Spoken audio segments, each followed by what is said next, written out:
Alright, a blessed Sunday sa ating lahat.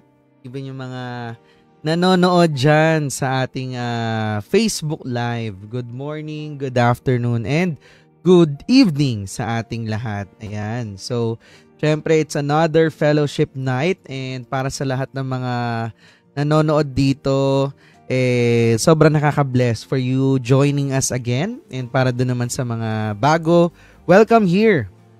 And baka nagtataka kayo, no? Bakit tayo nagkakaroon ng ganito every Sunday? Well, this is a consistent fellowship every Sunday, no? Wherein we learn God's Word and we deepen our relationship with Him by knowing Him more. Ayan. And of course, kung first time mo dito, you're very welcome. Baka ikaw ay natag dyan, nasendan ka ng link, or maybe you wanted to join here nang napadaan lang to sa feed mo. Again, you are welcome here because no matter what we face in life, God is the one and only answer. Gustong-gusto niya na lumalapit tayo sa Kanya.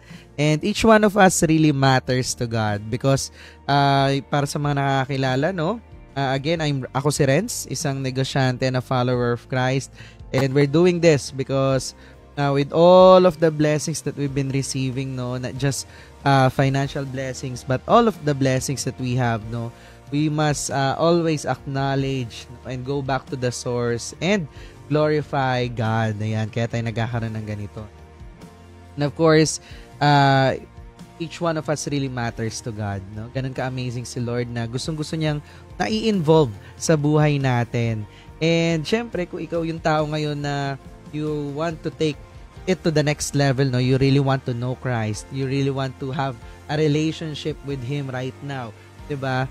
It's really a challenge because He is an invisible God, 'di ba? So, ang challenge no na parang paano nga ba ako magkakaroon ng relationship sa isang invisible God, no? So, it takes time. Hindi tayo sanay, but still God says, "Come and talk with me." Kaya ka ngayon nakikinig ngayon.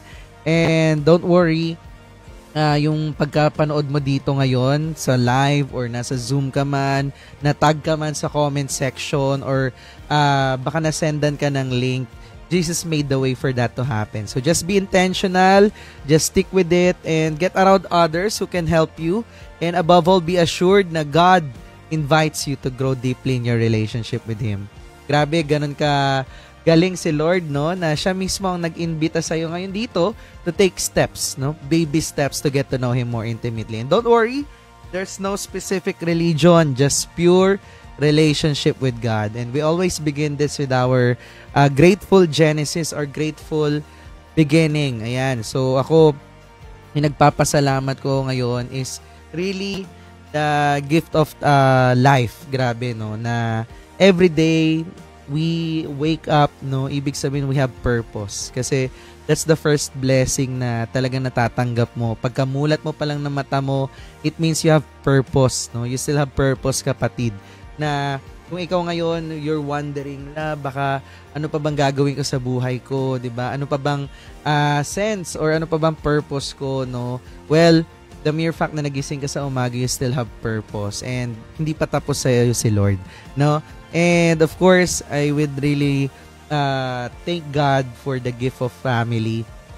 Not just my own family, but all of my families, my spiritual family, my real family, my business family, this community that we have right now. Grabe, sobrang nakaka-bless na we're surrounded, We're surrounded by people, the church, the community of believers. Grabe. Yan yung napakaganda that you have a support system as well. And I'm really grateful for the gift of family, the gift of time as well. Grabe, alam ko lahat busy talaga, but this is the most important time, na talagang we begin our week kasama si Lord. And I'm also grateful, for the gift of technology. Grabe, imagine, nagkakasama-sama tayo ngayon kahit online, nasa ibang bansa ka man, iba man ang time zone mo. Napapanood mo pa yung replay nito. Thank you, Lord, talaga. I'm really grateful as well for the gift of Zoom. Grabe, no? Imagine, nakakapag-FB Live na tayo, nakakapag-Zoom pa tayo, no? I'm really grateful for the life of our pastor. Grabe, no? Kahit nasa Bacolod, talaga namang grabe ang commitment to be here every Sunday. And I'm really grateful for our mainstays. Ayan. Yung talagang lagi nang uma-attend dito at talaga namang uhaw, no? Ma-feed about kay Lord, no? And I'm really grateful as well for the gift of salvation. Grabe, no? Grabe talaga yung grace ni Lord. I'm really grateful for the wisdom, no, na binibigay sa atin. I'm really grateful for the people na nakausap ko, kilala ko man, hindi ko man kilala. First time ko na-meet. Grabe, no? And I'm really grateful for the person. I just saw it on my inbox, no? Na someone referred me. No? Someone referred me. I don't know if he's watching right now, no? Pero sobrang nakaka-bless lang tong part na to na usually kapag tinitingnan ko yung message request ko, it's about inquiries eh. It's about inquiries. Pero sobrang nakaka-bless kasi this person messaged me. Sabi niya, ako yung nabanggit ni ayan, hindi ko na lang sasabihin ko sino yung nag-refer, no? Ako yung nabanggit ni Blank na gustong makilala si Lord intimately. Honestly, I've been praying po. I started reading Bible and sa dyan ako nagsimula. Yun yung advice ni ate. Sa totoo, medyo nakakalit tong mga message kaya tinry ko isabay inood sa YouTube specific sa verse na binabasa ko. I know you're a busy person, sir, pero willing to wait to have guidance na rin. Thank you. Grabe, no? Akalain mo yun. Dati, I'm receiving inquiries about doing business, no? Magpapaturo sila on how to do business. But this is the first time actually, no, that I received a message that someone willing makilala si Lord. Grabe, no? Thank you, Lord, no? So, grabe, isa pa lang to at ang dami ko pang gusto ipagpasalamat but again, we're lack of time, no? Pero if you're someone that you want to share something, you're grateful for something, you want to share it to the world, 'di ba? Kasi gusto mo i-share lalong-lalo na dito sa live na to kung gaano kagaling si Lord sa buhay mo. You can speak now, no? I'm giving you the chance. Maybe you want to share your grateful moments this week, last month, or for the half of the year. Grabe, meron ba gusto? Yung mga nasa live, you can comment down there yung mga bagay na ipinagpapasalamat mo. About dito sa Zoom, meron ba gustong mag-proclaim and declare ng mga blessings at kung gaano kagaling si Lord sa buhay niya ngayon? Meron ba? Yan, pwede mag-unmute, pwede mag-volunteer. Kumbaga, di ba pag may mga achievements tayo, proud na proud tayo. Gaano ka ka-proud ngayon na kung gaano ka galing at gumalaw si Lord sa buhay mo? Tina, meron ba? Wala? Going once? Going twice? Meron? Wala? Speak now. JL, share ko lang uli. Ayan, sige, go. Yun nga yung kahapon. So, sinamahan ko si wife sa kanyang follow-up check-up sa kanyang doktor. So, at the same time, ultrasound siya, GL, nung doktor niya. Then, thank God, nung lumabas yung resulta, yung kayang adenomyosis is nag-normalize na siya. So, kaya yun, blessing pa rin sa amin yun kasi na-save yung pagpapa-opera, hindi na kailangang operahan. Talagang may reason si Lord kung bakit niya ako dinala kay JC, kung bakit ko nakilala yung produkto, yung negosyo. At the same time, eto, blessing talaga kasi GL, hindi biro yung naging ni Mrs. Kaya blessing lang din. Kaya sobrang thank you talaga kay Lord. Kasi hindi naman yun gawa-gawa ng kung sino man eh. Talagang si Lord lang yung At the same time, yung produkto natin talagang ganun siya kabisa talaga. Kasi wala namang siyang ininom na iba na nakakaiba dun sa mga nareseta sa kanya Pero we have proof na 2 years, actually 2 years talaga in nag-start kaming magpa-check up dun sa doktor niya. Last 2022 pa nung October din. So talagang imaginein mo past 2 taon, after ng 2 taong gamutan and everything, eto na nagulat nga rin yung OB-GYN niya dahil nga anong nangyari nga raw dahil yung dating marami wala na ngayon. Kaya talagang thank God talaga. Sobrang blessed lang namin dun sa miracle product na binigay ni Lord para sa misis ko.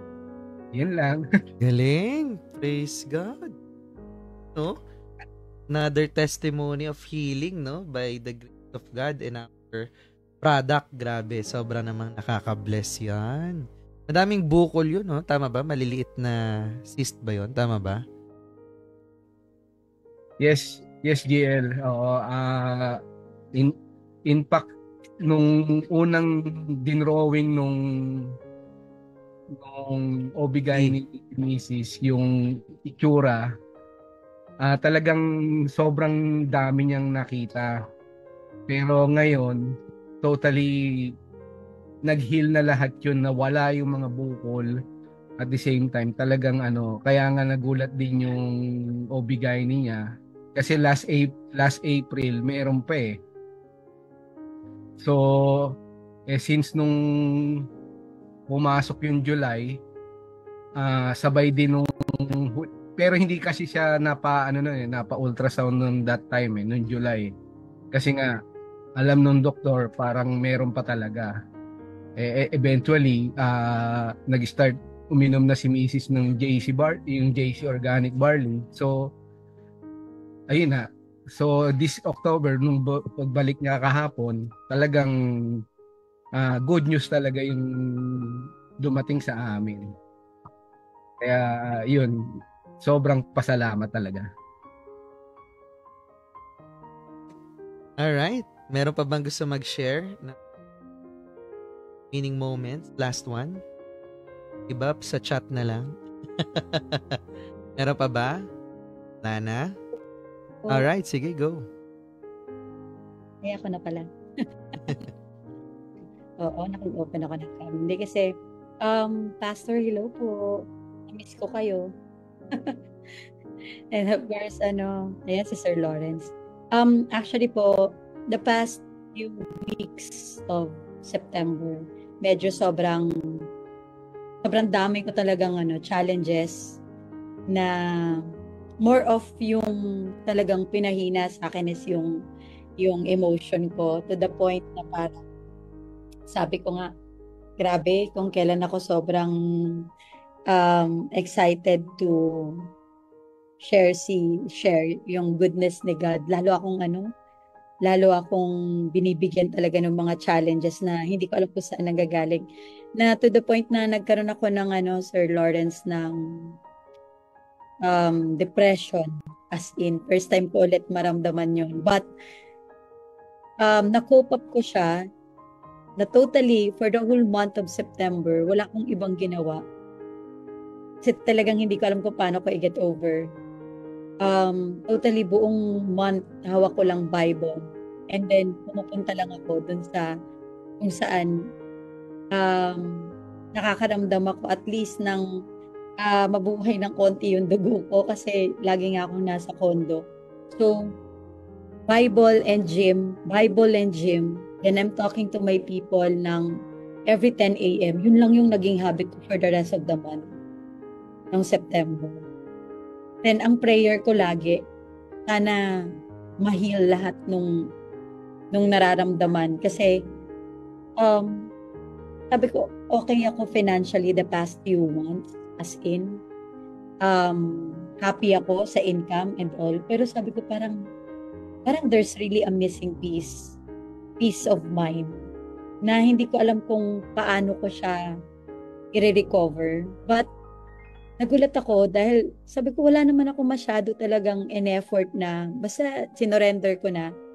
Alam mo, Sir Lawrence Pastor, ang prayer ko noon isa sabi ko, Lord, kung talagang Lord willing talaga na ibigay niyo sa akin yung mga plans ko for this birth month.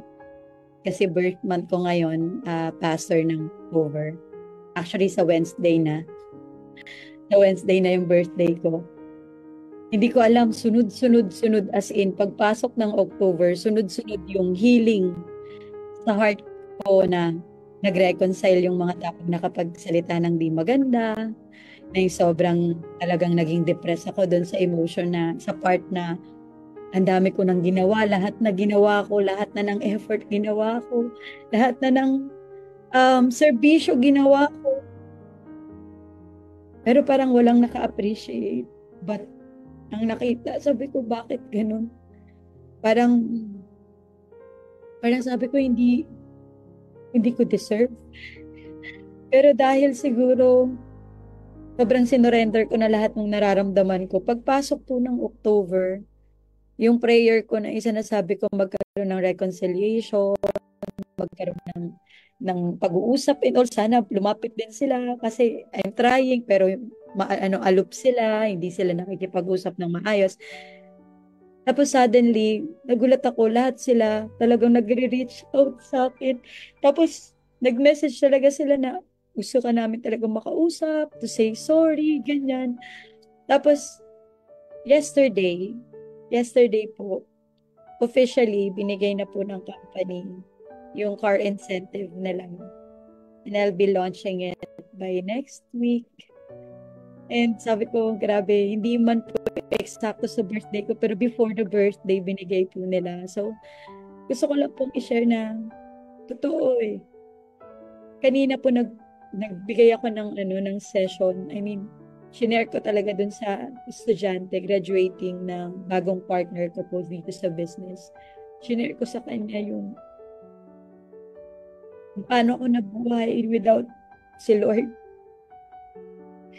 Kung paano ako nag-exist na ang belief malayo. Sobrang layo. Na puro hatred, puro worries, puro condemnation, lahat.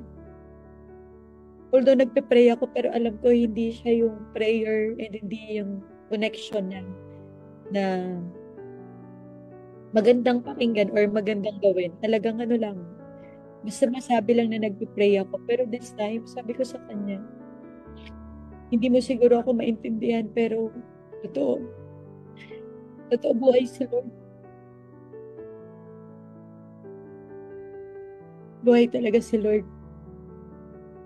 Kasi the past few years, alam ko sobrang dami kong naging stress na iba yung ginagawa kong outlet. Pero first time ko sa buhay ko, nagawin talaga yung Bible lang yung hawak ko. For the rest of the month na sobrang depressed ako na wala. Hindi ko alam kung sino yung kakausapin ko. And alam na lahat ng mga business partners ko yun. Kaya sabi ko sa kanila, hindi nila nakikita sa aura ko na sobrang dami kong pinagdadaanan. Sobrang bigat ng pakiramdam ko. Pero sabi ko si Lord talaga yun. And sobrang thankful po ako dito sa session nyo. Hindi man ako nag-open cam the past few weeks. Nakikinig po ako sa live. And sabi ko, Lord, bigay mo lang ulit yung excitement kasi hindi na talaga yung pera yung gusto ko talagang gusto kong mawala yung lahat ng burdens na hindi align sa inyo. Kasi alam ko, hindi naman talaga dapat nag-please ng tao, but si Lord lang yung dapat piniplease. Siguro, sabi ko nga, working in progress. Malayo pa, pero malayo na. Sabi ko lang, basta kung ano po yung Lord willing, kung ano po yung ibibigay niyo, sana yung prayer na talagang aayon lang sa akin. And nagulat talaga ako, Sir Lawrence and the pastor. Kasi ginawa niya din na sobrang inasnap.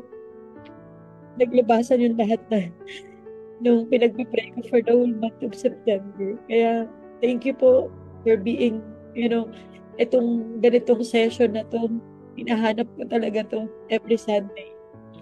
Kaya thank you po sa inyo. Sobrang nakakapagpalakas po sobra ng faith lalo. Kasi alam ko may mga kapwa believers ako na hindi tumitigil na maghanap ng mga taong i-disciple. And right now, happy po ako na yung dalawang couple na hinahandle ko na bago. Sobrang happy na rin sila ngayon. Nawawala na rin yung hatred, nawawala na rin yung lahat ng mga parang losing, na lost sila and all. Kasi separated din ng mga parents. So, sobrang alam ko na na-accomplish ko yung unti-unti yung purpose ko dito ngayon. Thank you po, Pastor. Thank you po, Sir Lawrence, and the rest of the people in here. God bless po. Praise God. Grabe, no? Kaya alam nyo, kami ni Pastor Ralph, di kami tumitigil eh. Kaya sobrang nakaka-bless talaga, no? Every day we are praying, no, for strength, for renewal of heart. Na kahit, alam mo yun, kahit yung katamaran minsan, di ba? Parang wag na kaya natin ituloy. Ay, nagla-live na naman tayo 8 p.m. Mag-zoom na naman. Di ba? Si Pastor galing pa yun sa dami niyang preaching, di ba? Pero lagi magsisend na agad yan ng slide. Di ba? Na, alam mo yun, each one of us really matters to God. Talagang each one of us has a purpose na kung sa tingin mo ikaw, pero hindi na para sa amin ang laban kasi. 'Di ba? It's each one of us, no? Yung mga nanonood sa live, and even yan, yung akala mo mga nanonood lang, 'di ba? Yung mga silent viewers natin, pero sobrang anticipated talaga nitong fellowship natin. Kaya hindi na natin para patagalin pa our fellowship, no, entitled Same Faithfulness, New Season, yun pa rin, no? To be led by Pastor Ralph Dulman. We praise the Lord. Salamat. At nandito tayo. Narinig natin ang breakthrough sa health ng Mrs. ni Sir Glenn, breakthrough sa psychological, mental state, emotional ni Ma'am Shi. And also, so happy. We are silently praying for all of you. Siyempre, makaka-pray kami pag alam namin. Hindi kasi kami nakakabasa ng mind. And thank you, Sir Glenn, for opening that up. Kasi at least na-aware kami na patuloy kami mag-pray sa wife mo. Also, alam naman namin din. Ganon din naman si Ma'am Shi. Alam ko yon, Ma'am Shi. Naramdaman ko yon. Hindi kita ginambala. We are just praying for you ng wife ko. And also, I'm happy to see the breakthrough sa leadership, spiritual leadership ni Lauren. Na yung ginagawa ko, ginagawa niya na. Ginagawa niya na ngayon. Hindi na lang, di ba, hindi na lang about business yung chat sa'yo, even. So, ganun din naman yung ginagawa ko noon sa kanila. Every time na meron silang tanong sa akin, I'm just assisting them because someday, in God's time, sila rin magiging leaders in the kingdom of God. And wala na akong ibang trophy or joy sa heart to see the disciples of Jesus leading people to Jesus. So wala nang iba. Wala po akong ibang goal. Yun lang. Yung makita ang mga disipulo ni Kristo, nagdidisipulo na rin ng ibang tao. So let's pray. Let's join our hearts in prayer. Father in heaven, thank you for the wisdom that you will give us, that we will be able to understand, receive, and obey your word in the power of the Holy Spirit. In Jesus' name, amen. Now, we are now Joshua chapter 4. Grabe yung revelation. I mean, hindi ito bago. Nasasabi ng mga iba, no? This is a new revelation. No, this is not a new revelation, no? In a sense, when I say revelation, it's a refreshment to my spirit as I was reading and studying the word. Na even sometimes may mga bago pang papasok, alam ni Lawrence yun, send na naman ako ulit ng edited slides. Kasi yun na nga, the word of God is very pregnant in reflections and relevant na mga enlightenment sa atin. No? I'm very blessed na first hand kong nababasa, first hand akong natatransform. Ako mismo unang kinakausap ni Lord din as I study this. And I believe kung tumagos sa akin, tonight tatagos din sa inyo. Now, may communion tayo. Kung maka-join kayo mamaya sa akin, please join me sa communion rites. But this time, please focus tayo sa salita ni Lord. Now, new season, same faithfulness. When we talk about faithfulness of God, in your own understanding, paano mo masasabi na faithful si God? Paano mo masasabi na faithful, dakila ang kanyang katapatan sa atin? Most people will say faithful si God because meron silang natanggap na material thing. But you know what? The faithfulness of God is not measured by the material things you receive. The faithfulness of God is not measured by the problems being solved in your life. The faithfulness of God will never fade because the faithfulness of God remains steadfast and even perpetual, patuloy. Hindi siya nakabase sa feelings natin, hindi siya nakabase sa circumstance natin, whether good or bad. The faithfulness of God is the same faithfulness from beginning until the end. And just to remind you, our God has no beginning. Our God has no end. That's how great our God. So tonight, let's go na sa story. Okay? Nakapass by na ang Israelites sa Jericho. But actually, I missed something sa mga verses sa sobrang dami. But sige, anyway, tonight, ma-review natin yan. And sa chapter 4 ng Joshua, nandiyan na ba? Okay, sa chapter 4 ng Joshua, when the whole nation had finished crossing the Jordan, the Lord said to Joshua, choose 12 men from among the people. Because merong 12 tribes po, tribo, ang Israel. Based yan sa 12 na anak na lalaki ni Israel or ni Jacob. Yun yung past name niya. Ngayon, Israel na. Sabi niya, kukuha sila ng bato, take up 12 stones from the middle of the Jordan kung saan sila nag-pass by. Di ba? Naging dry yon kasi nandun pa yung mga priest nakatayo. From right where the priests are standing and carry them over with you. Dalhin nyo, bawat isang leader ng tribo, isang bato. And put them down at the place where you stay tonight. So Joshua called together the 12 men, sa verse 4. He appointed from the Israelites one from each tribe and said to them, go over before the ark of the Lord, your God, into the middle of the Jordan. Yung box na pinakita ni Lawrence last time, symbolizing the presence of God. So, nandun yung nakatayo ang mga priests carrying that ark. Doon kayo kumuha kung saan sila nakatayo ng mga bato, medyo malaki na bato. Each of you is to take up a stone in his shoulder according to the number of tribes of the Israel. 12 stones yon because 12 tribes. Verse 6. To serve as a sign among you in the future.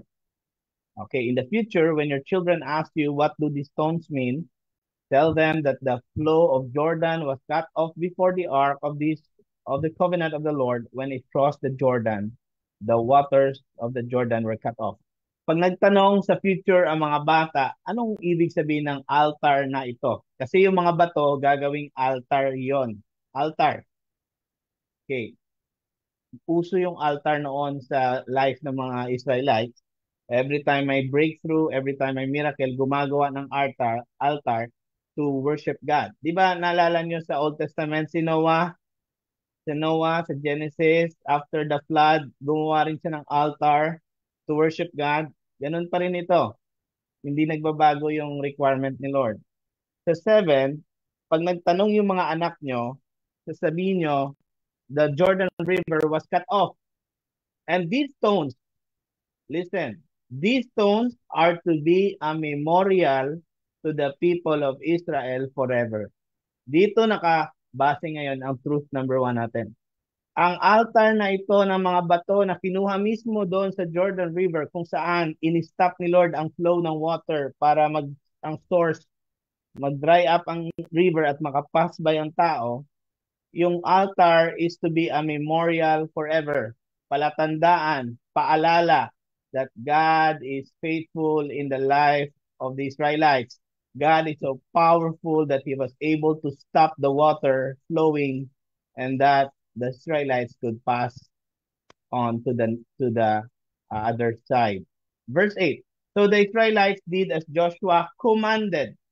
Inutos kasi ito ni Joshua, galing ito sa Diyos. They took 12 stones from the middle of the Jordan according to the number of the tribes of Israel as the Lord had told Joshua, and they carried them over with them to their camp where they put them down. Joshua set up the 12 stones that had been in the middle of the Jordan at the spot where the priest who carried the ark of the covenant had stood, and they are to this day, hindi ko mabasa yung ilalim. To this day, mabasa mo, Loren? Wala.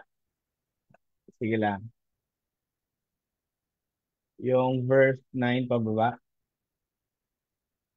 Joshua set up the 12 stones that had been in the middle of the Jordan at the spot where the priests who carried the Ark of the Covenant had stood, and they are there to this day. Hanggang ngayon, nandun pa rin yon. Yung ano na yon, yung altar na yon as a memorial forever. So anong memorial forever? Ano yung alalahanin natin? At ipapaalala ni Lord sa atin forever. Yun ang kanyang faithfulness. Ito na yung sinasabi ko. Kung meron kang pinagdadaanan ngayon, meron kang problema ngayon, the faithfulness of God never fades. The faithfulness of God never fades. It's our faithfulness that fades. Yung katapatan natin, tayo yung paiba-iba. Ako, I can tell you, there are times nangihina din ako. There are times wala rin akong gana gawin ang kalooban ni Lord. But, siyempre, pag ginawa ko yon at sa ano pa, yung I will deliberately disobey God, siyempre may consequence yun sa akin. Okay. So, but we have to always remember the faithfulness of God, the benefit of being a child of God. Alam nyo ba, ang daming benefits ng mga anak ng Diyos. Nabasa na natin minsan na only God listens to the prayer of His children. Hindi siya nakikinig sa mga tao na hindi niya pa anak, na hindi naman naniwala sa Kanya. Hindi siya makikinig. Sayang lang ang prayer nyo kung hindi pa tayo nag-believe kay Jesus. Nasa Bible po yan. Jesus only listens to the righteous. He will not listen to the unrighteous, meaning sa mga taong hindi pa naniwala sa Kanya. And to us, no, sabi ni Joshua, ang pinaka-context noon, sabihin sa next generation, sa mga susunod na mga bata, sa susunod na mga lahi, na ang Diyos, patunay ito, ang altar ng stones na ito, patunay that God is faithful. Siya ang humati ng Red Sea paglabas namin sa Egypt para makapass by kami doon. And that was Moses' leadership. This time in the leadership of Joshua, siya pa rin ang the same faithful God who stopped the Jordan River from flowing so we can pass again a body of water that is impossible to pass. Hindi po marunong lumangoy ang second generation na Israelites. Kasi ito sila lumaki sa disyerto. Wala silang nakitang dagat or tubig. Wala po. Hindi po sila naturuang lumangoy for sure. Okay, naintindihan nyo? So this generation doesn't know how to swim. And it's impossible to cross over the Jordan. Na kahit marunong kang lumangoy, Jordan River is not, you cannot pass by there if God will not make that river stop flowing.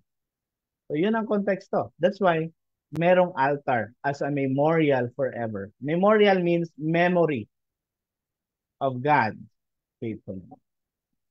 Kailangan natin alalahan. Kaya nga sa isang verse sa Bible nagsasabi, Lamentations Ay, thank you so much. Ito yon. So, mahaba po itong river na ito, ah. Pinakita ko sa inyo. Pinakita ko sa inyo. Yan, oh. Ilang kilometro po yan. In-stop ni Lord dahil nandyan yung mga priest. Hindi po yan umaalis ang priest dyan hanggat hindi lahat nakapass by na mabilisan. Mabilis po silang naglakad. Then, when they were finished passing the Jordan River, the priest also moved forward. And when the priest actually stepped outside of the river, the river of Jordan continued to flow na naman. Ganon ka-powerful si God. Di ba? Si God yun. It was always God, not because of the priest. So, thank you so much, Lawrence, sa magandang picture na ito. Ay, talagang nakita namin kung anong nangyari, no? So, sorry talaga, hindi ko na magawa yung mga ganitong bagay. Ito yung sample. Pero for sure, mas malaki pa siguro dito yung bato na kinuha nila. Kasi sa shoulder eh. Nakita sa pagbabasa kanina, it was carried on their shoulder. Ibig sabihin, malaki yon. So, thank you for this. So, gumawa sila ng paalala that God is faithful. Sabi sa Lamentation, sinulat po ito ni Jeremiah, isang prophet na palaging umiiyak, down na down kasi pinapasabi sa kanya ang prophecy against Israel because sasakupin na sila ng bansa or dalawang bansa. Ang north sasakupin ng isang bansa, ang south sasakupin ng isang bansa. So, umiiyak si Lamentation, si Jeremiah. Pero sinulat niya sa Lamentation chapter 3. Sabi niya, the steadfast love of the Lord never ceases. Kahit sa kabila ng paghihinagpis na ang Israel ay didisiplinahin ni Lord, ma-exile sila, darating ang araw, sasakupin sila, there is a comfort here. Sabi niya, ang matatag na pag-ibig ng Diyos hindi nag-stop at kanyang awa, His mercies, never come to an end. Hindi rin nag-stop ang kanyang awa sa atin. Actually, they are new every morning. Ang faithfulness ni God is great and they are new every morning. We have to remind ourselves. I appreciate Ma'am Shi. Sabi niya, she's just first time niyang gawin to na she's down and reading the word, going to gym, read the word, talking to the co-partners. You know what? That's very helpful. That's very helpful in our healing process. Lahat tayo may pinagdadaanan. But don't forget, the mercies, the love of God, the faithfulness of God, they are new every morning. Araw-araw, bago yan. Remind mo sarili mo, bago. Kaya pag kinakamusta mo yung Kristiyano, hindi ka dapat nagsasabi, okay lang, ganito pa rin. Paano naging ganito pa rin? Bago nga araw-araw eh. Kung unbeliever, okay pa yan. Okay lang. Hindi okay. Mas okay. Kasi bago ang awa ni Lord. Ibig sabihin, the Lord is giving you, kamusta ka? Doing great. Mga ganun. Yes. Okay kami ngayon. Doing great, sabi nga ni Lawrence. Learning, growing, progressing in my emotional health, in my mental health, in my spiritual walk. I'm growing and progressing. I'm learning new things as a new believer. Mga ganon. So, we need to remember the faithfulness of God. When we came here to do church planting 2 years ago, it was based on the faithfulness of God. Hindi yun based dahil alam ko God will do this or alam ko si Ma'am Sheila maging public school teacher. Hindi yun nakabase doon. It's based on the faithfulness of God. We left Las Piñas, our comfort zone. I pastored there for 13 years to 14 years last na internship kasi. And I know the Lord will be the same faithful God who will be with us in this new chapter of our lives as a church planter. Iba po ang pastor sa established church. You go to church, you preach, meron kang talagang sure na mapagkukuhanan ng mga bagay-bagay pag merong kailangan sa ministry. nasa established church ka eh. But if you are in a church planting, it's always by faith. And so, to us, yes, this will not be easy, but okay lang. In this new season of our ministry, the Lord has assigned us to a new place. This is my hometown, but this is a new place because although it's my hometown, iba pa rin because you'll start a church. You will share the gospel to people. But you know what? This is based on the faithfulness of God. This is not based on because alam kong gawin ko to. No, it's always based on the faithfulness of God. Ito pa, meron na akong sasabihin. Every day, when you say, great is thy faithfulness, and the mercies of God are new every morning, ang ibig sabihin nun, yes, we mess up in life, we do sinful things, but the Lord is willing to forgive us, to cleanse us from our sin if we repent. And the Lord will give you another clean slate when you face the next day of your life. Tomorrow will be a clean slate. Malinis na record. The Lord is giving you 100% grade. Now, it's up to you if you will obey God or fail again the test of God. So, si Lord, binibigyan tayo ng grade. Wala pa tayong ginawa. Kasi nga, new every morning eh. Pumalpak ka kahapon, today, it's a new mercy. Bagong challenge with the faithfulness of God. Ganon kaganda ang kabutihang loob ng Diyos. Now, mag-focus tayo dito. The priest who carried the ark remained standing in the middle of the Jordan until everything the Lord had commanded Joshua was done by the people. Dito nyo makikita, the people did everything according to the command of Joshua. Ganon din naman tayo. When we read the word of God, we read it so that we can obey it. Okay? Reading of God's word is not just a ritual. We read God's word so that we can obey everything God is commanding us to obey, just as Moses had directed Joshua. So, let's continue with the verse. The people hurried over. Nagmadali sila. Nakita nyo sa verse 10? The people hurried over.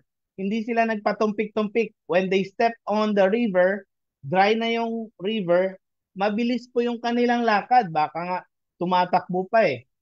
Ibig sabihin, when we obey God, it should be immediate. Hindi pwedeng mamaya na Lord. Bukas na Lord. Delayed obedience is disobedience.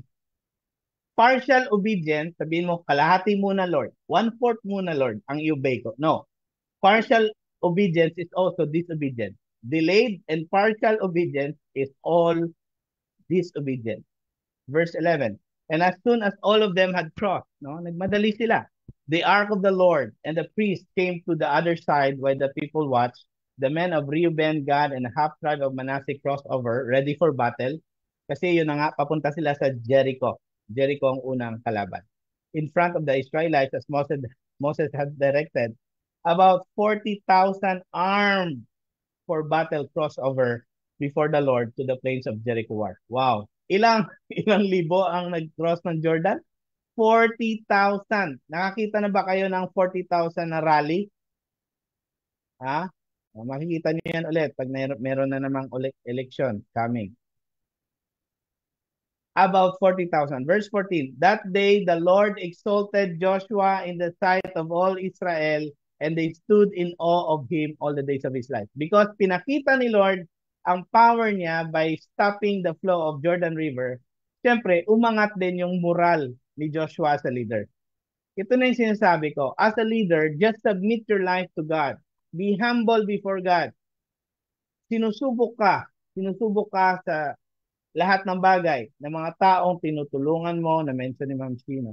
Sinusubok ka ng kung saan pa gusto mong mag-follow kay God, mas dumadami yung challenges. It's because the devil doesn't want you to go easy. If you want to follow Jesus, they will go against you. But the Lord is greater than these demons. Okay? Remember that. God is greater in us than who is in this world. And that's the prince of the air. And that's Satan, but God is more powerful. 15. Then the Lord said to Joshua, command the priest. Joshua, magmando ka na dyan. Utusan mo na ang priest. Umalis na sila sa Jordan River. 17. So Joshua commanded the priest, come up out of the water. And the priest came out. No sooner had they set their feet on the dry ground, nung nakawala na yung feet nila doon sa river bank, no? Doon na sila sa dry ground. The moment they set their feet up, the waters of the Jordan, yung pinakita ni Lawrence kanina, the waters of the Jordan, sinabi, returned to their place and ran at flood stage as before. Lumalim ulit. Nag-rush ulit yung water. And it was not because of anything. There's no magic that happened. It was the power of God based on the command given. Okay? It was always about the command of God. When we obey according to the command of God, we experience the blessing, the breakthrough in our life. Hindi po pwede hingi lang tayo ng hingi sa prayer. Lord, solve mo naman ang problem ko. Lord, tulungan mo naman ako.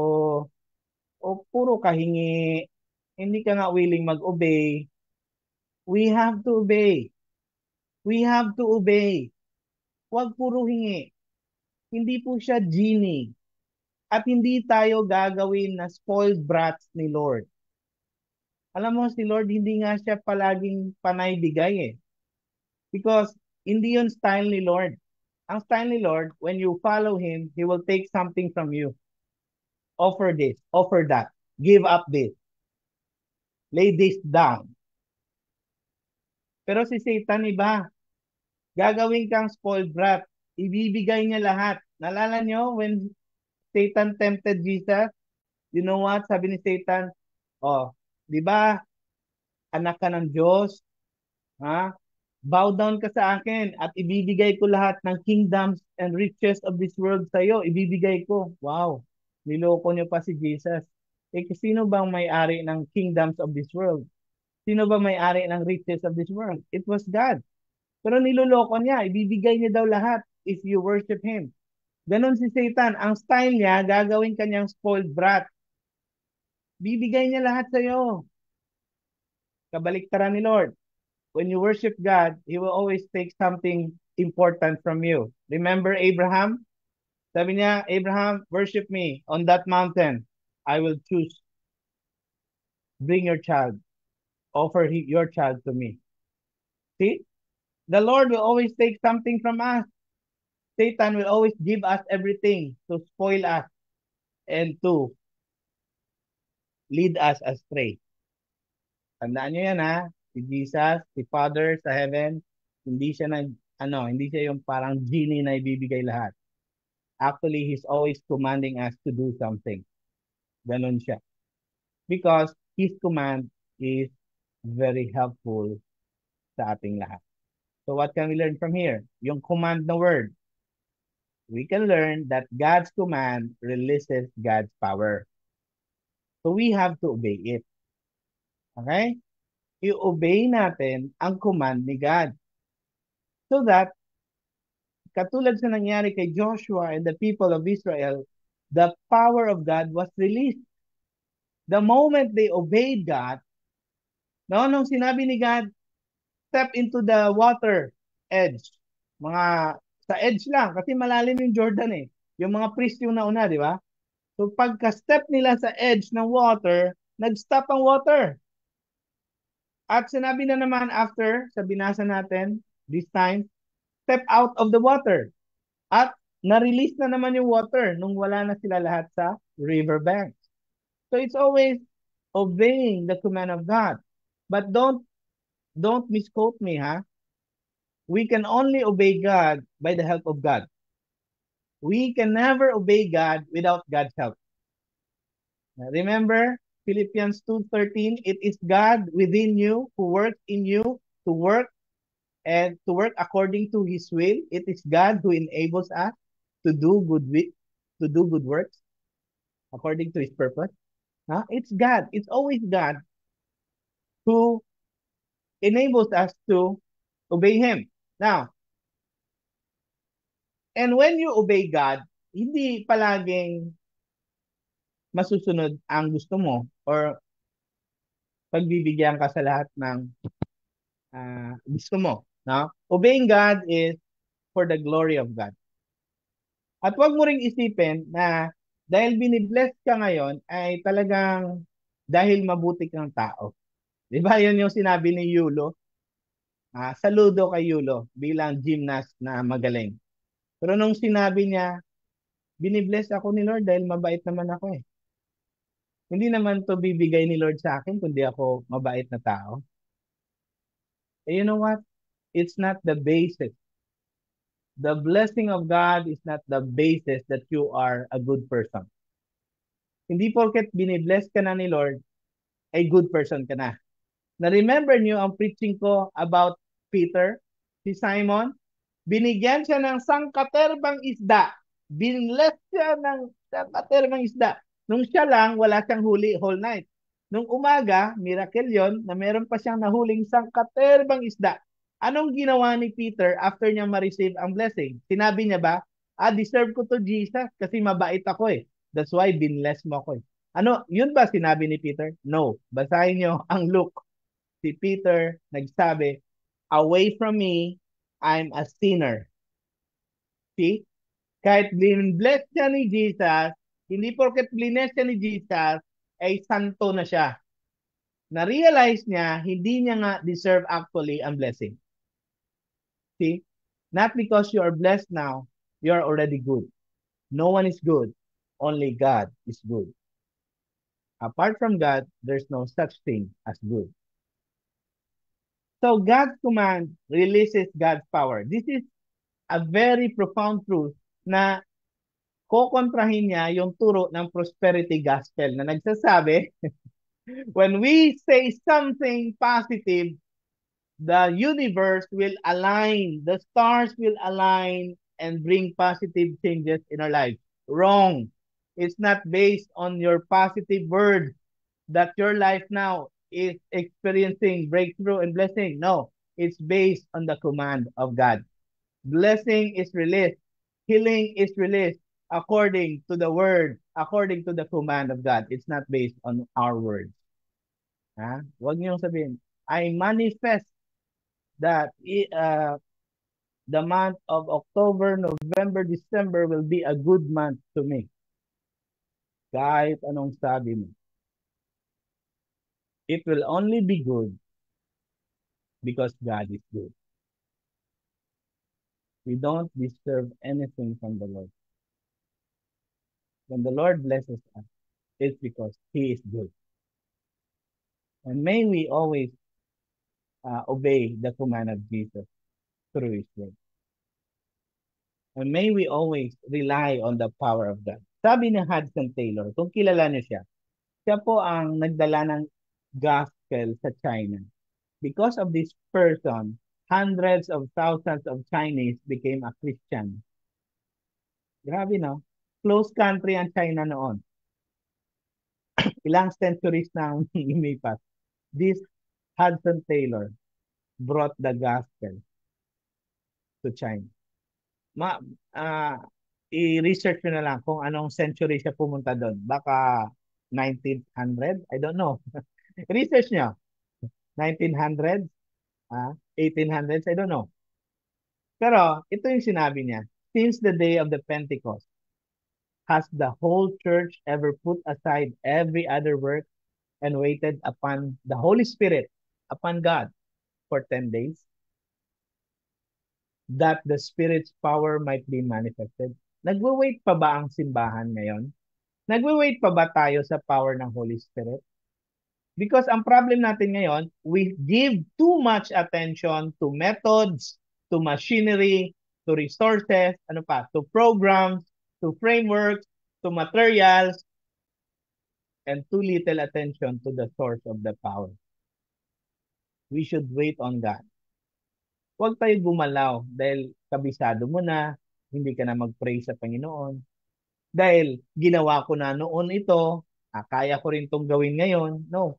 May we give more attention to the source of the power. And that's the Holy Spirit of God. May we wait on God. Because when we wait on God, more than what you can imagine will happen. Today, hanggang ngayon, kami ni Ma'am Sheila, we are waiting for something. And it's not easy to wait. We get impatient minsan. We get irritable. Bakit ang tagal? But you know what? If it's for the glory of God, it will happen. It will happen. So we should wait to the Holy Spirit's work.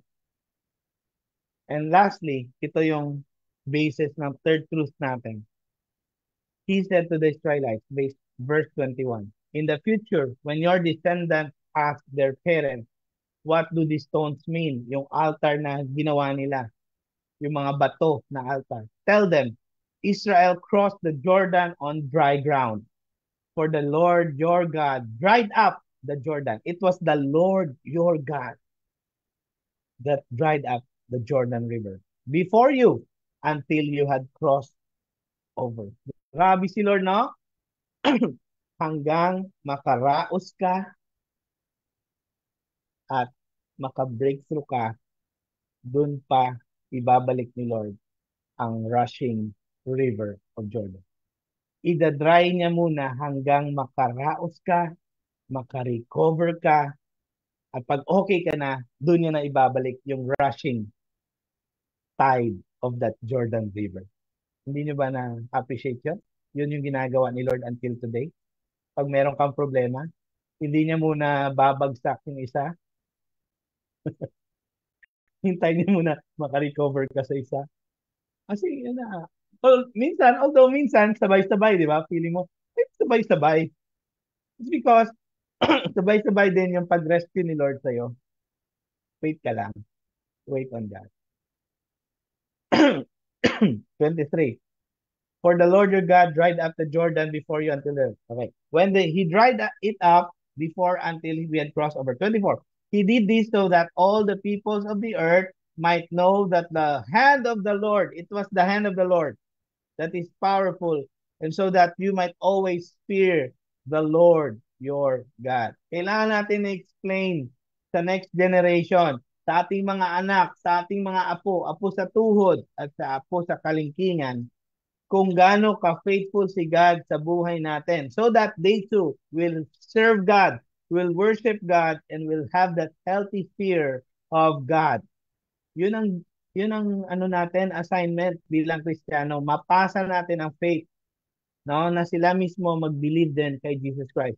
Hindi yan imposible. For now, maybe sinasabi mo parang malabo at pastor, mahirap i-reach out yung family ko. Nothing is impossible with God when it comes to saving your family. It starts with one, later the whole family will be saved. Just wait on the Lord. At sana sa pag-wait natin sa Panginoon, hindi tayo naboboard. Kasi alam nyo, maniwala ba kayo? We do stupid things when we are bored. When we are bored, we do sinful acts. We do unthinkable things, no? Before God. That's why hindi dapat tayo maboard. While we are waiting on God, we should serve God continually, read the Word of God, sabi ni Ma'am Shi kanina, and serve God in whatever capacity the Lord has given me. So what can we learn here? Sabi dito ni Jesus or ni God, ipasa sa next generation. So the third will be God's testimony of faithfulness must be passed on to the next generation. Kailangan natin ipasa. Paano? By words lang ba? By teaching lang ba? Mahirap yon. Kasi, ang nangyari, kung babasahin mo yung end game, yung end story ni Joshua, actually, mababasa ito sa Judges 2:10, When all the generation had been gathered to their fathers, another generation arose after them who did not know God nor the work of God. Hindi nila kilala si Lord, hindi nila alam ang ginawa ni Lord. So anong nangyari? Ang end result, after Joshua and his family and clan, wala na sa earth, itong mga sumunod na generation, they did evil in the sight of God. They forsook God. Binayaan na nila si Lord. They follow other gods. They bow down to other gods and they serve Baal and Ashtoreth. So what happened? Faithful si Joshua, faithful ang kanyang family, pero bakit yung next generation hindi sumunod kay God? Hindi naniwala kay God. Hindi nila kilala si Lord, hindi nila alam anong ginawa ni Lord. Ito yon. Sabi ni John Wesley, what one generation tolerates, the next generation will embrace. Kung today, tinotolerate na natin yung mali, yung next generation, i-embrace na nila yung mali. Ngayon pa lang, kung sa tingin nyo mali yung isang bagay, i-correct nyo na. Pag hindi nyo kinorek yan, the next generation will embrace that. In other quote naman na sinabi, what one generation neglects, the next generation will reject. If this generation now neglects the word of God, neglects God himself, the presence of God, doesn't pray to God, doesn't trust God, the next generation will reject God. Nakita niyo yung nangyayari sa ibang bansa? Hindi na pwedeng mag-pray sa mga schools. Hindi na pwedeng mag-pray sa public school. Pero, anong nangyari? Okay ba yon? Yan. Mas maraming barilan doon sa ibang bansa. Ito pang matindi. Na-observe nyo, hindi pwede mag-preach sa public, ha? Pero yung may flag na rainbow, nagpi-preach sa pulpit sa ibang bansa. Nakita nyo ba yon? May mga drag queen pa sa templo, sa simbahan, ang nagpi-preach, naka-high heels na lalaki, naka-bikini na lalaki, nagpi-preach. Pero sabi nila, hindi daw pwede mag-preach ang mga pastor, mga Christian sa school. Pero bakit? Pumasok na sa church yung mga maling turo at mga false teachers. Nakita niyo yung unfairness dito sa mundo? Bawal mag-preach ng gospel sa public, pero itong mga LGBT pumasok na sa altar. Sila na ang nagpipreach sa ibang churches ngayon sa first world country. Nakita niyo ba yan sa YouTube? Magalit na yung magalit sa akin. But I will never tolerate in my generation what is wrong. Because that's the word of God. Okay? Huwag niyo i-bash si Lawrence. Ako na lang i-bash niyo. I'm willing to take the bash. As a follower of Jesus, I expect to be bashed. Sabi ni Jesus yan eh. The world will hate you because you are my followers. Okay? That's why, ipasa natin. Kung alam natin tama ang Biblia, ipasa natin sa next generation. Kung alam natin that si Jesus Christ ang totoong Savior, ipasa natin sa next generation. Ito yung sinulat ni John, one of Jesus' disciples. Sabi niya, that which from the beginning, which we have heard, which we have seen with our eyes, which we look upon and have touched with our hands. Kasi nahawakan nila si Jesus eh. Di ba? Kasama sila ni Jesus, rabbi, Jesus teacher, they follow Jesus, sila, si John and others. Sabi na, nakita namin siya, nahawakan namin siya concerning the word of life. We have touched him with our hands. Concerning the word of life, the life was made manifested. Ang life ni Jesus, ang life of Jesus, nagpakita dito sa mundo, and Jesus was manifested as the Savior of the world. And sabi ni John, we have seen it, testify to it, and proclaim to you the eternal life, which is Jesus Christ himself. Sabi niya, which was with the Father and was made manifest to us. Noon, kasama niya ang Father, pero pinadala siya ng Father. Si Jesus Christ yun. He's talking about Jesus Christ. At sabi ni John, that which we have seen and heard, we proclaim also to you. sinasabi din namin sa inyo. Ito yung sinulatan ni John. So that you too may have fellowship with us. Ang tanong ko sa inyo, bakit mahalaga ang mga sinulatan ni John mag-fellowship with the apostles? Bakit ang mga early believers kailangan mag-fellowship with the apostles? Sa tingin nyo? Bakit importante yung fellowship? Because, sabi ni John, indeed, our fellowship is with the Father and with His Son, Jesus Christ. Yan ang kaibahan ng fellowship ng mga Christian. Kahit saan ka pa sa mundo, kahit sino pa ang kaninong church, Christian church ka pa nag-fellowship, nararamdaman mo ang presensya ni Father and the Son through that fellowship because the Holy Spirit is made manifested in that fellowship. You know what? Ang kaibahan ng fellowship ng mga Kristiyano, merong life transformation, merong encouragement, merong correction, merong teaching, merong instruction, merong pagpapalakasan, building each other up. Anong tawag doon? Yung nilift up mo yung isa pag nanghihina, ikaw naman pag nanghihina, tinutulungan ka rin. Ganun ang fellowship, ganun ang kaibahan ng fellowship ng Christians. Because the presence of God is there. Napansin nyo, pag Kristiyano na kayo, encouraging one another. Thank you. Iba yung fellowship kesa nung hindi ka pa Kristiyano. Kainan, inuman, bisyo. After nun, emptiness. Pero pag Christian ka na, nag-fellowship ka sa fellow Christian mo, iba.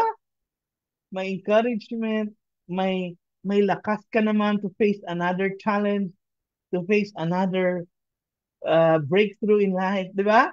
Pero yung noon, yung barkada tayo, wala tayong Diyos pa sa ating buhay, hindi pa natin siya tinanggap bilang ating Lord, hindi tayo nag-believe, hindi tayo nag-follow. Marami tayong mga barkada, mga grupo, pero parang empty.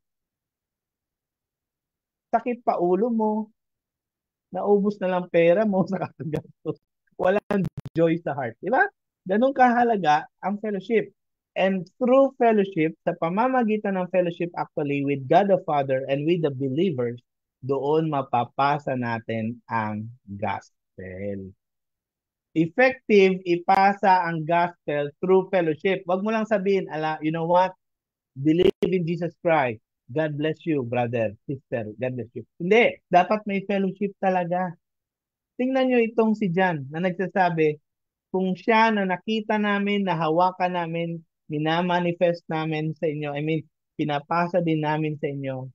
Totoo ba itong napasa ni John sa atin? Yes. After 2,000 years, andito tayo ngayon, we are also believers like John. Sinulat niya ito 2,000 years ago at naging totoo sa atin ngayon. Totoo nga. Napasa nga ni John ang kanilang faith. Di ba?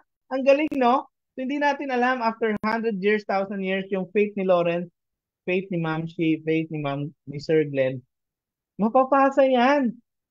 By the power of God. That's why we have to have this fellowship continually. Kahit minsan parang hinihilang mo sarili mo, wala kang gana. Just be here. And also have a local church where to go. Para warm bodies talaga, mahawakan mo yung isa't isa. Mapag-pray nyo yung isa't isa. We need fellowship. And through fellowship, sa pamamagitan nito, doon lang natin effectively mapapasa sa tulong ng Holy Spirit, mapapasa natin ang faith natin sa next generation.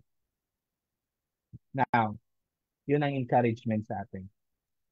And even sa fellowship, doon tayo nakaka-experience ng healing. Anong klaseng healing? Emotional, spiritual, relational, whatever it is. Na-experience ko rin yung experience ni Ma'am Shi. Noon, meron akong tao na gustong kausapin, pero may mga times talaga na hindi mo kaya makikonfront. Pinag-pray ko na lang. Yung tao na mismo lumapit sa akin at okay na kami. Di ba? Minsan, you just give up. Lay it down to God. Lord, ikaw na bahala. Mas magaling si Lord umayos ng problema. Basta willing ka. Pag lumapit na siyang tao, willing ka rin makipag-usap. Hindi yung pinag-pray mo, Lord, sana mabati kami. Tapos nung binati ka nga, bala ka dyan. Hindi ka naman willing makipagbati. Nag-pray ka nga, Lord, bigyan mo naman ng breakthrough yung family ko, yung friends ko, yung barkada ko, nag-away-away kami. Lord, bigyan niyo ng breakthrough. Tapos nung nandun na yung tao, inisnab mo. Yun ang sinasabi ko eh. Hingi ka ng hingi, ayaw mo naman mag-obey eh. Sabi ni Lord, obey me. Forgive others. Forgive your enemies. Bless your enemies. Pray for your enemies.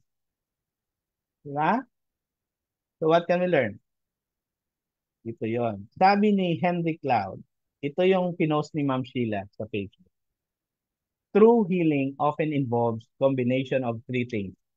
Spiritual wisdom, community support like this, and professional guidance or professional help like counselors, psychologists.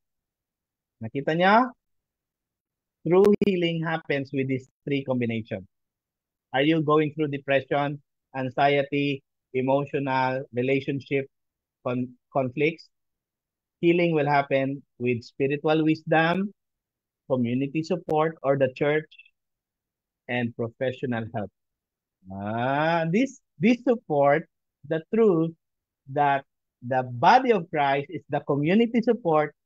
The spiritual wisdom comes from the teachings of Jesus through the Bible, and professional help could be the counselors or the pastors. So if you want to experience healing, sabi nila, healing will always happen in the context of community. So don't give up the fellowship. Don't give up the fellowship. Lalo na the fellowship of the church. Number one. Kanina, ano nga yun about the altar, the faithfulness of God is the faithfulness of God is a memorial forever. So we should have those altars in our lives. So ang tanong, what altar have you set up in your life that reminds you of God's faithfulness? Anong altar ang meron ka sa buhay mo? Hindi yung literal na altar ha. An altar could be a verse, favorite verse mo, that reminds you of the faithfulness of God. An altar could be your favorite Christian song that reminds you of the faithfulness of God. An altar could be a material thing. It could be a building that reminds you, itong church na to, nabuo to because of the faithfulness of God. Mga ganon. Altar could be anything that reminds you of the faithfulness of God. Even the communion na gagawin natin later, it's an altar. Because sabi ni Jesus, do this in remembrance of me. So altar are those things that remind you of God. Hindi yung panyong ito, napunta yung atensyon mo, ang pagsamba mo sa panyo dahil dito ka gumaling. Hindi yon. Altars, things, or sacraments should bring you your attention back to God. Hindi yung, because sa payong na to, gumaling ako. Because sa panyong ito, gumaling ako. Napunta ka na sa panyo, napunta ka na sa payong. Because sa santol na ito, santol na tree, nito ang nakapagpagaling sa akin. Napunta ka doon. No. Altars remind us of who God is. Altar could be your partner in life. That every time I look at Ma'am Sheila, nakikinig ka ba ngayon, Ma'am Sheila? I remember and I experience the grace of God in my life. Every time makita ko si Ma'am Sheila, every morning, masasabi ko, God is good to me. Because I always say to Ma'am Sheila, my wife, Sheila, I see Jesus Christ in you. At because of you, mas the more akong napapalapit kay Lord. Mas inspired akong gumawa ng ministry kasama. So, hindi si Ma'am Sheila ang win-worship ko. Si Ma'am Sheila ang altar. Si Jesus ang aking naaalala because of my wife.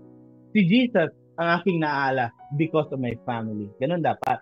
Because of my children, I remember the goodness of God. Because of this spiritual gathering, dito ko na-meet si God. Pwedeng ganyan ang relationship mo. Ganun ang nangyari sa'yo, di ba? So whatever is your altar, keep doing that. Number 2, what command from God that He calls you to step into? Katulad ng mga priest, sabi niya, step into the water. so that I will stop the water. Minsan takot ka, no? Paano kung nag-step ako, Lord, malunod ako? No, when the Lord tells you to step into the water, step into the water. When God tells you step out of the water, step out of the water. By the way, this water could be a new opportunity, new task from the Lord, new leadership position in the church. It could be a new opportunity in your business that mas mapapalawak pa si Lord. If the Lord is commanding you to do that, do it. Step into it. Don't delay. Pero huwag niyong gamitin example yung kay Peter walking in the water. Because si Peter nakawalk sa water dahil sa kagustuhan niya. Hindi yun si Jesus ang nagsabi, Peter, maglakad ka sa water. Hindi, si Peter ang nauna. Sabi niya, Lord, kung ikaw yan, kasi akala nila una, ghost in Jesus eh. Lord, kung ikaw yan, papuntahin mo ako dyan. Anong sagot ni Jesus? Siyempre, sabi niya, come. Pero response na lang yun ni Jesus. Kasi it was Peter who wants to walk on water to come to Jesus. Gusto niyang kasama si Jesus. Gusto niyang iwanan ng mga kasama niya sa boat. Bahala kayo dyan. Pupunta ako kay Jesus. Pero you know what? Nalunod siya. Kasi hindi yun ang kalooban ni Lord actually. And also, ang faith niya pala, too little.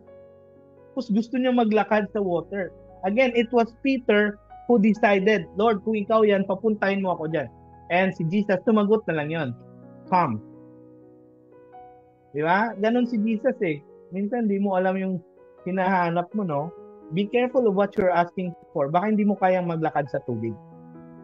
And sometimes, the most safetiest, may word ba na safetiest?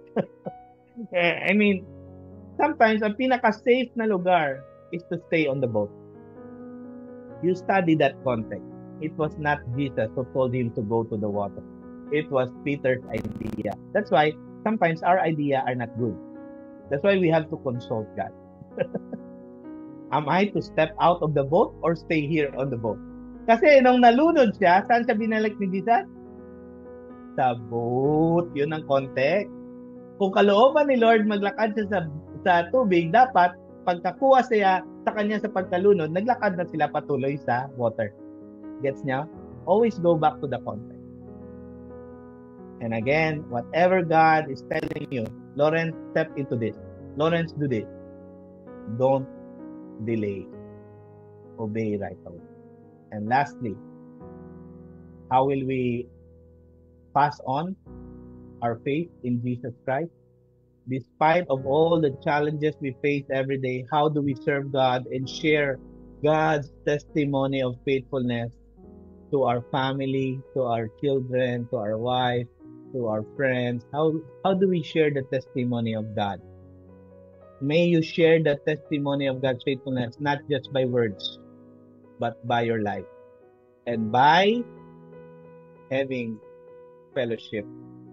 Again, balik natin yun, yung fellowship. We can only effectively pass on the faith to others through fellowship. Wag na wag talaga kayong manlamig sa fellowship. Because through fellowship, we experience God. And through fellowship with the church, we experience the goodness of God. Now, don't neglect also your private fellowship with God, your quiet time. Because your quiet time should be consistent feeding your soul. Your quiet time is the time where you align with God. Your alone time with God is very important because when you have that quiet time, reading the Word and praying to God, there will be a loud impact in your life, in your marriage, in your family, in your task, in the community, wherever you do, whatever you do, wherever you go. If you have this quiet time, there will be a loud impact outside your quiet time. Ang totoong quiet time may impact sa community, sa ibang tao. So don't just do quiet time for just a responsibility. Quiet time, reading the Word of God, praying is not a responsibility. It's a communion with the Father because it's through that fellowship with God, we experience healing, breakthrough, power from God, and even the presence of God. So God bless you all. May you continue to reflect on these things. God bless you. Alright. Grabe, nakaka-bless. Para akong ako yun. Ouch, ang sakit, ako yun. Tama, ang gandang reminder, no? And alam mo, nabe-bless ako kasi talagang right now, I really feel na God is really talking to me, no? Na talagang i-assess mo din yung sarili mo every time na nakikinig ka ng Word of God, no? Sabi nga kanina sa church, God's Word is authoritative, no? So, ibig sabihin may gusto talaga siyang sabihin at ipa-obey sa iyo eh. And I really love yung part na delayed obedience is still disobedience. No, yung pagde-delay pala is disobedience pa rin pala, no? Eh Lord, naakala mo, Lord, bukas na lang. Lord, next week na lang. Lord, di pa ako ready eh. Lord, baka kasi ganto ganyan ganon eh. Lord, kasi ganto ganyan. Lord, baka ma-mix up ko pa eh. Lord, hindi pa ako equipped. Ang dami nating dahilan para lang i-delay yung utos ni Lord. Pero ang galing tama talaga what command from God that He calls you to step into. No? Now I understand yung part na ayan, sina Pastor Ralph, even me after ko mag one-to-one na sabi niya, if ever na pinagdi-disciple ka na, mag-disciple ka na. Ay, hindi mo kailangan ng training. We have trainings, but hindi mo kailangan dumaan na agad doon. Pwede ka na mag-disciple. Pwede ka na rin mag one-to-one. Actually, right after mo mag one-to-one. Kasi tama, I was reminded na dito sa part na to na, oo nga, because the moment that I hesitated, na parang sasabihin ko na, ay baka hindi pa ako ready, baka mali yung ituro ko, is ibig sabihin pala I'm relying on my own strength. Where in fact, kaya pala sinabi na sa akin yun na Pastor Ralph, na Pastor Angelo, kasi ibig sabihin, hindi ako ang magtuturo pala, kundi si Lord. The moment na magdi-disciple pala ako, yung mga sasabihin ko, yung mga salitang gagamitin ko, and all the wisdom will come from God. The Holy Spirit. Hindi pala ako talaga magtuturo. Ako ginamit lang ako ni Lord kung magpapagamit ako. Pero the moment that I hesitated, may confusion, I had the fear of teaching, baka magkaroon ako ng maling ituro kasi baka ganito ganyan, baka ganyan, ganon. Yun pala, I'm lacking in faith. Gagaling na remind ako doon sa kanina yung differentiate ni Pastor kay Peter na na siya naman ang may gusto lumapit eh. Kaso nung nalunod siya, sabi nga sa kanya, you little of faith. Sabi nga sa kanya ni Jesus, tama talaga eh. Na tayo, ang lakas ng loob nating sabihin, naku, I love Jesus. Yes, I'm a Christian. Yes. Pero when the moment na tinatawag ka na ng Panginoon, di ba? Ayan na. Iba yung sinasabi mo sa kilos mo. Ang galing. I was really reminded. I was humbled, And sobrang nakaka-bless. Even the rock, Ang galing, The rock or the altar really signifies that it's all about God. Na talagang, kaya ikinuwento sa atin yung galing ni God dun sa pag-cross nila dun sa Jordan River is because kapag nakikita mo yung altar na yon na sinimbolo na dahil kay God nakatawid kami dito, na you will be reminded na it's not the people of Israel ang magaling. It's not Joshua, but it's God. Di ba? Na God did this, di ba? Na siya, by His power, and faithfulness, kaya namin nagawa ito. Kaya ang ganda reminder din na every time na you really need to anchor yourself, hindi sa tao, hindi sa leaders, hindi sa mentors mo, na every time you achieve something, you always give back the glory to God. Na hindi ikaw magaling. Yung mga skills, yung talent mo, kumita ka ng malaki, nabenta mo yung ganito. Hindi ikaw magaling, si God. 'Di ba? And it's by the power and grace of God kaya mo siya nagawa. No? Ang galing, galing. And ang ganda rin nung nung significance ng altar because ibig sabihin meron tayong purpose, no? Na hindi lang para sa sarili natin, but it's a reminder na lahat tayo merong misyon sa mundong to, no? Na again, the Great Commission, 'di ba? Na itong mga altar na to, hindi to, alam mo yun, hindi ka nagtatrabaho or hindi mo ginagawa to para sa legacy mo. But it's all about God. 'Di ba? We exist to know God and make Him known. No, ipakilala mo siya sa lahat, 'di ba? Even yung mga church, 'di ba? Yung mga buildings, it exists not to make us comfortable, not to make us proud, but for God's glory and the advancement of His kingdom. 'Di ba? And ang ganda rin no nung isang message na sinabi sa atin kanina, na kung gusto mo talagang lumapit kay Lord, dapat willing ka magbago. No? Willing ka talaga mag-transform, no? Because yun din yun eh. Yun din yung significance nun eh, no? Na again, lahat naman pwedeng tumawid do sa Jordan River. But it's the willingness. 'Di ba? It's the willingness, no? Na okay naman eh. Bakit ba kailangan pa tumawid ng Jordan River? Okay naman sila eh. 'Di ba? Pero it's the willingness and the obedience. Yun yung sabi ni God eh. 'Di ba? Hindi ka na yung nagtatanong, bakit God? Okay naman kami. Pwede ka magtanong ng ganun eh. 'Di ba? Pero sabi ni God, tumawid kayo. 'Di ba? Hindi na para magtanong ka pa, bakit? Bakit ganito? 'Di ba? Okay naman ako. 'Di ba? And it's also a challenge of faith. 'Di ba? Na mag-step ka doon and to believe sa isang bagay na hindi mo nakikita. 'Di ba? That's blind faith eh. Galing eh, no? Maad ko. Yes, Lawrence. Di ba 40,000 soldiers yung nag-pass by? Yes. Because they will conquer Jericho, Ai, and other kingdoms. 30 kingdoms actually, or 31 kingdoms ang i-conquer sa other side. Grabe. That's why nature ni God, tayo na, Joshua, yung 3 tribes doon sa kabila.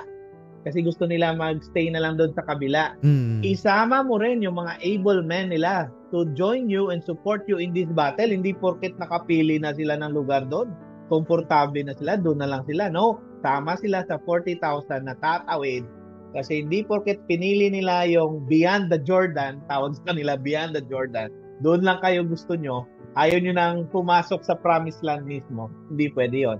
Kahit pinili nyo yung place dyan, beyond the Jordan, mag-pass by kayo, join the forces of God to conquer 30 kingdoms overall. Galing. So, di ba, komportable na ako dito. Tama. Kahit pa ako mag-pass by. Bakit pa ako makikipag-away doon? Baka mapana pa ako. Totoo. Maputol pa kamay ko, di ba? But you have to obey. And God says, pass on, cross over immediately. Galing, no? Grabe yung plano ni Lord para sa atin, no? And ang galing eh. May dream na pinlant si God sa heart mo versus dun sa kung nasaan ka man ngayon. Ano man ang pinagdadaanan mo, ano man ang challenge at situation mo, may pangarap si Lord sa'yo, may plano siya para sa'yo, but may boundary yun eh. Between do sa plano niya para sa'yo versus sa sitwasyon mo ngayon na maaaring hindi mo pa nakikita, hindi mo alam kung anong gagawin ni God, hindi mo alam kung paano niya gagawin yun. But if you believe He is faithful, try mong tumawid din sa Jordan River mo. 'Di ba? Try mo tawirin din yan. And this time, huwag ka tumawid doon ng ikaw lang mag-isa. Kasi ang lakas nun eh. Sabi nga, 'di ba? Hindi mo talaga kayang tawirin o languyin yun. 'Di ba? Kahit magaling ka pa lumangoy. But this time, try mo tawirin yung Jordan River ng buhay mo with God. Kasi pagkasama mo siya, alam mo eh.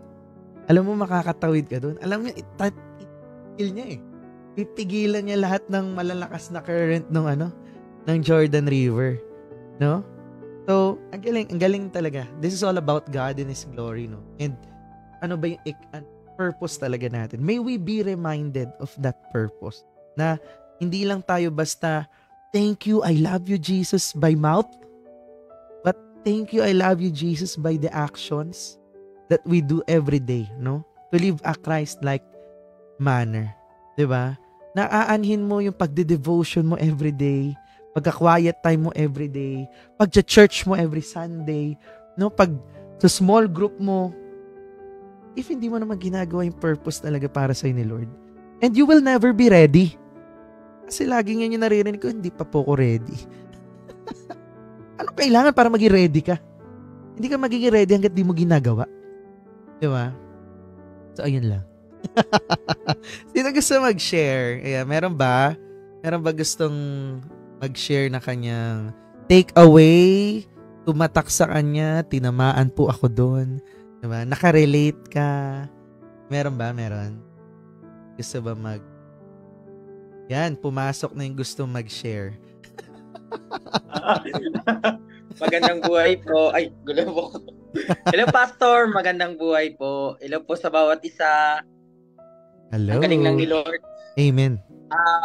Maraming salamat, Pastor. Ako every time na napapa-topic talaga yung faithfulness, diyan talaga ako mas lalong nag-aapoy. Kasi aside dun sa, syempre, number one, grace naman talaga lahat ni Lord to. Pero ang galing lang kasi, Pastor, talaga pag pinag-usapan yung katapatan ng Panginoon, hindi mo na talaga ma-imagine na ganun na pala kalaki yung katapatan ng Panginoon sa bawat aspeto ng buhay natin. Na we can't imagine talaga na ang galing, nare-realize lang talaga natin later on na ganun si Lord eh.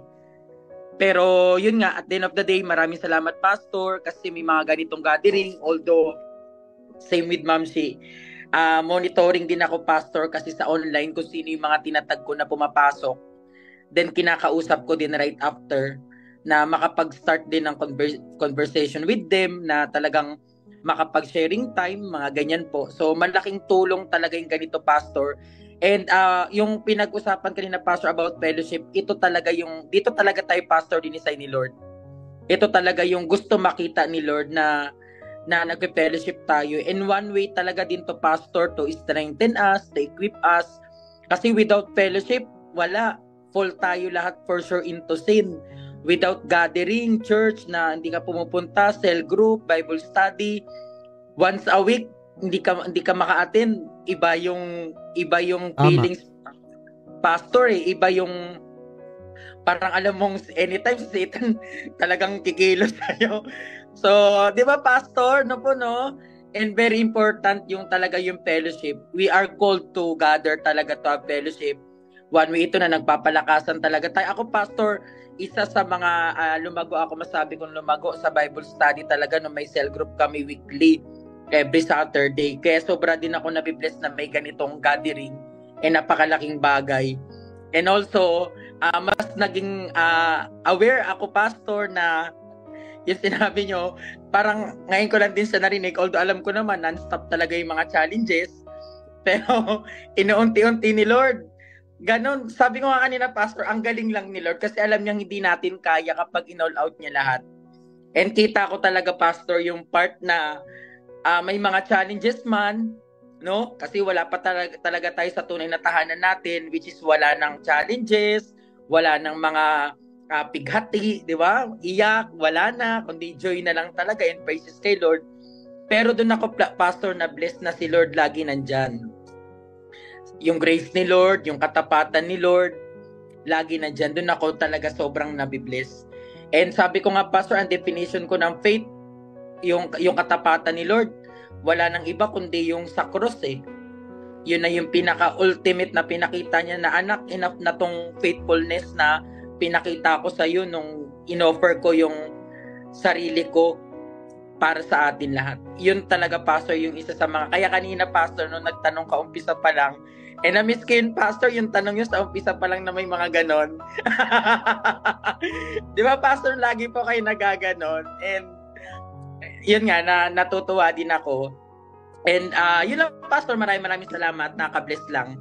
And right now, mas na wake up call ako sa part na yung calling mo talaga kay Lord. Ako, Pastor, I admit, hindi ko talaga nabibigay 100% na talagang yung commitment ko kay Lord. And katulad ngayon, talagang nung kanina may ministry ako sa church. Pero napadala ako sa Cebu. Pero nagpaalam naman ako sa pastor namin na magkakaroon po ng adjustment na hindi pa makasimba sa church. Pero it's a reminder for me. Kasi kami pastor, not for anything, for His glory. Sobra kaming nabibless. Nagkikwentuhan nga kami ni Jello sa inyo pastor na even kami nahawa kung paano kayo talaga ka-passionate, ka-dedicated and committed kay Lord. And sobra ako pastor na bless sa inyo. Praise the Lord. Yung part na, opo, yung part pastor na yung number one reason nyo, hindi lang yung makapag-disciple ka, kundi mga disciple mo makapag-disciple. Which is yun talaga, pastor, yung pinaka, nung nag-ascend si Lord sa heaven, go and make disciple. Yun lang naman yung isa sa mga iniwan talaga ni Lord eh. And di ba yung mga disciple nakatingin pa ginagawa nyo? So parang ganun kami, pastor, ngayon, na we are reminded din talaga na kaya napakalaga talaga, pastor, ng fellowship. Yun lang po, praise the Lord. Amen. Praise God. Ayun. Meron pa bang gusto mag-share?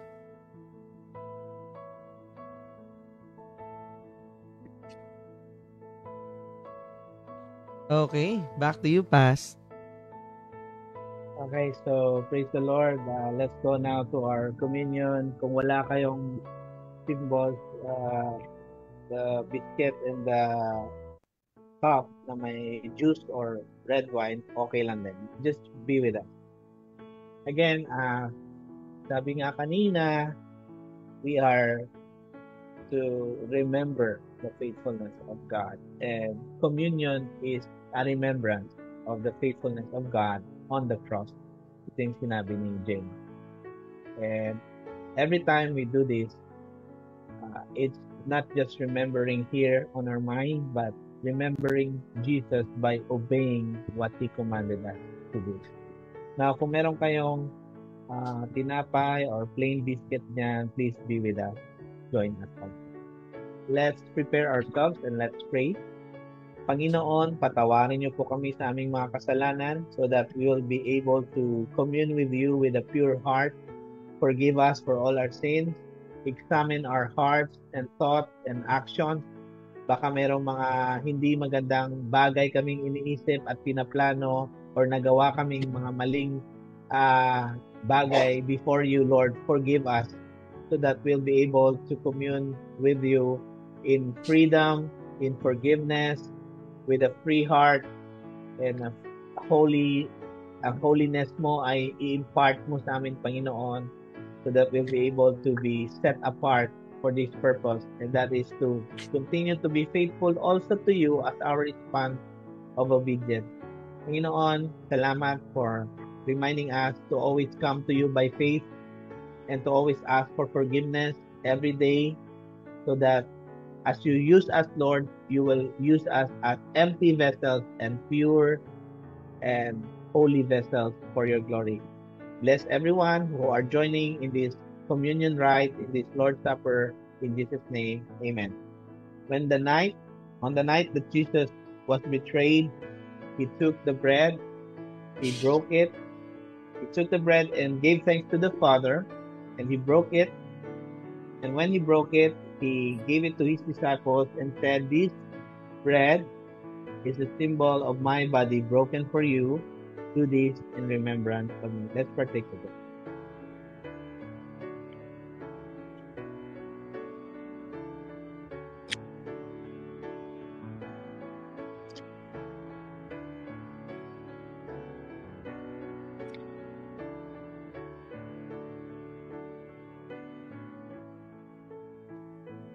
In the same manner, Jesus Christ took the cup.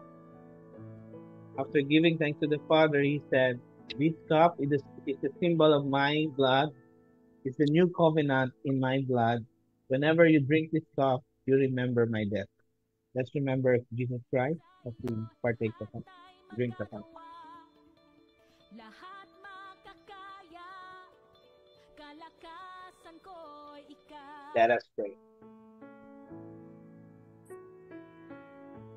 Father, thank you so much for giving us salvation through Jesus Christ. Thank you that you love us so much that you, while we were yet sinners, your Son Jesus Christ died on our behalf on the cross. Salamat for forgiving our sins, giving us salvation, eternal life, and giving us the privilege to serve you by sharing the gospel to not just to people around us, even through online platform, that we can continue to spread the gospel and people will be drawn to Jesus Christ and will believe in Jesus Christ only. Lord, nag-serve kami para makalimutan kami at ikaw ang maalala. Nagsiserve kami para ikaw ang maiangat at kami ay nasa sideline dapat. And Lord, continue to do that in this spiritual gathering, that you will be lifted up and we your servants will just obey you and be on the sideline because you are at the center of this and you are the one that people should know and believe into. Now I release the blessing. I pronounce the blessing to be upon you all. May the Lord, the Father, continue to embrace you, strengthen you, and unite you as one body of Christ, as believers, wherever we are. And may the grace of Jesus Christ strengthen us more to serve Him. Even if it's challenging, may we continue to be faithful and persevere despite the challenges by the grace of God only. And may the presence of the Holy Spirit be upon us, empower us to make disciples who will also make disciples, who will also make disciples. For the glory of Jesus Christ alone. In Jesus' name we pray. Amen. Picture tayo.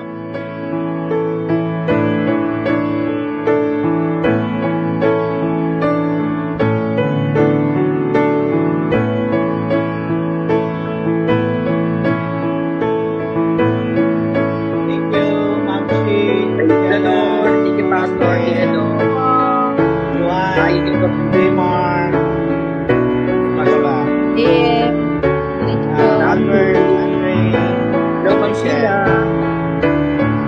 Joanna,